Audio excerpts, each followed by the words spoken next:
નમસ્કાર મિત્રો, black money અને નકલી નોટોના વિરોધમાં આપણા વડાપ્રધાન નરેન્દ્રભાઈએ જે આવડું મોટું અભિયાન 500 અને 1000ની ચલણી નોટોને કેન્સલ કરવાનું બહુ મોટો નિર્ણય જ્યારે ભારત સરકારે લીધો છે ત્યારે લોકોમાં એક ચિંતાનું મોજું ફરી વળ્યું છે કે હવે અમારી પાસે રહેલી આ નોટોનું અમે શું કરીશું. ઘણા બધા ન્યૂઝ ચેનલ, ન્યૂઝપેપર બધાએ આ વિશે ઘણી બધી ઇન્ફોર્મેશન બધી જગ્યાએ શેર કરી છે. સોશિયલ મીડિયામાં પણ આ વિશેની ઇન્ફોર્મેશન ઘણી બધી મળી રહે છે. આજે અમારો પણ એક નમ્ર પ્રયાસ છે કે લોકો આ વાતને મજાકમાં લેવાની જગ્યાએ આ વાતને ખૂબ સિરિયસલી લે અને જેટલું બની શકે એટલું બીજા લોકોને મદદ કરી શકે આ પ્રોબ્લેમ સોલ્વ કરવા માટે કે એમની પાસે રહેલા નાણાંનું એ શું કરી શકશે.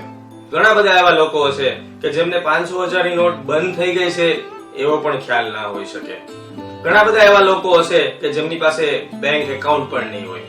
ઘણા બધા એવા લોકો હશે કે જેમને આ નોટોનું હવે શું કરવું, ક્યાં જઈને બદલાવી એ ખ્યાલ પણ નહીં હોય. તારીખ 9 અને 10 બે દિવસ એટીએમ સેન્ટર બંધ છે, એક દિવસ બેંક પણ બંધ રહી, પણ એની સામે આ શનિ અને રવિ એટલે કે આરબીઆઈ નિર્ણય કર્યો છે કે શનિ રવિ પણ બેંક ચાલુ રાખવી.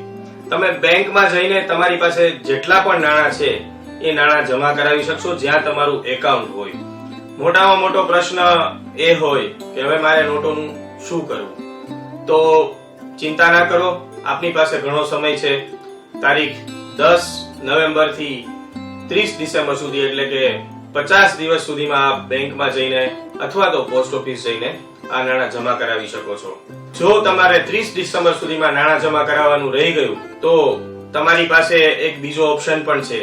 તારીખ 31 માર્ચ 2017 સુધીમાં તમે આ નાણાં આરબીઆઈ માં જઈને ડિક્લેર કરી શકો છો અને એના માટે થઈને તમારે માત્ર એક રીઝન એટલે કે કારણ બતાવવાનું છે કે હું શું કામે આ નાણાં જમા ના કરાવી શક્યો.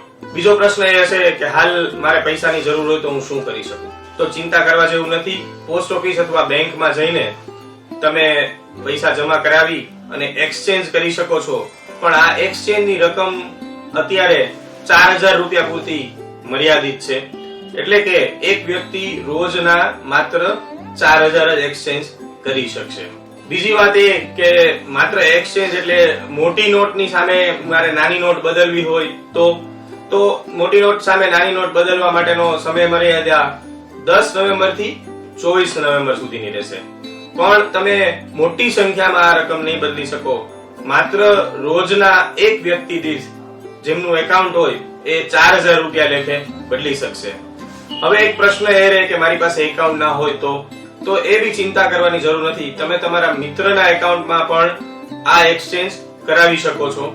પણ એના માટે એક પ્રશ્ન એ રહેશે કે તમારે તમારું આઈડી પ્રૂફ ત્યાં આપવાનું રહેશે અને એક ડિક્લેરેશન ફોર્મ ભરવાનું રહેશે કે મારી પાસે એકાઉન્ટ નથી તો પણ મારે રૂપિયાની જરૂર હોય તો મારે મારા મિત્રના એકાઉન્ટમાંથી એક્સચેન્જ કરવા છે.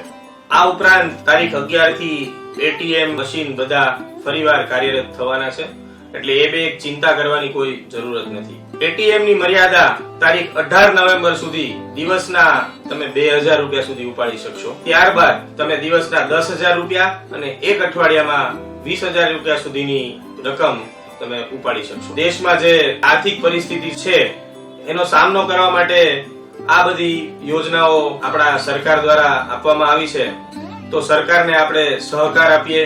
કાળા નાણાં અને ડુપ્લિકેટ નોટની સામે જે આ એક મોટું આહવાન ઉપાડ્યું છે એ આહવાનનો સહકાર આપી અફડાતફડી ન કરીએ. આપણી પાસે જે નોલેજ છે અને કદાચ કોઈને એમાં સમજ ના પડતી હોય તો એમને મદદ કરીએ. બેંકોમાં ખૂબ લાઈનો લાગી છે તો ત્યાં પણ આપણે શાંતિ જાળવીએ, એકબીજાને મદદ કરીને અત્યારે આ આર્થિક પરિસ્થિતિનો કોઈ જાતનો કોઈ ગેરલાભ ના ઉઠાવે. આપ સૌને એક બીજી પણ નમ્ર વિનંતી છે, અત્યારે જયારે આપણા બધા પાસે નવી નોટો આવવાની છે ત્યારે બધાએ એક આ આહવાન બી ઉપાડવું છે કે હવે આપણે આપણી નવી નોટોમાં કંઈ પણ નહીં લખીએ, આપણા ભારત દેશની કરન્સીને એકદમ સ્વચ્છ રાખીશું. આપ સૌનો આભાર મિત્રો. આ વાત તમારી પાસે પણ નોલેજ હોય તો બીજાને શેર કરવા, બીજાને મદદ કરવા એક નમ્ર અપીલ છે.